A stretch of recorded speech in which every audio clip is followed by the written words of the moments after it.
বাহ, কি সুন্দর! দেখছি না কি ভুল? এটা কি ফুল?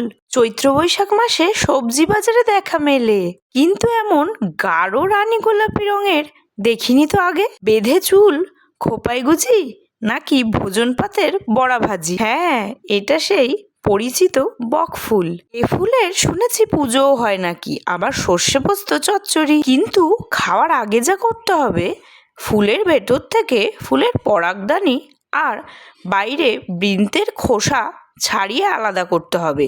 এগুলো তেতো হয়। আর ভালো করে পাপড়ি ছাড়িয়ে দেখতে হবে ভেতরে কোনো শুঁয়ো ছাড়া গুটি পোকা আছে কিনা। এই যে, তারপর ফুলগুলো ভালো করে ধুয়ে পরিষ্কার করে রাখলাম। এবার একটা গাঢ় ব্যাটার তৈরি করে নিলাম। ময়দা, হলুদ, কালো জিরে, কাঁচা লঙ্কা কুচি, লবণ, চিনি, চালের গুঁড়ো জল দিয়ে গুলে ভাজার পর ফুলের ভেতরটা বেগুনি লাগছে। বাহ, বড়া বক ফুলের বেশ।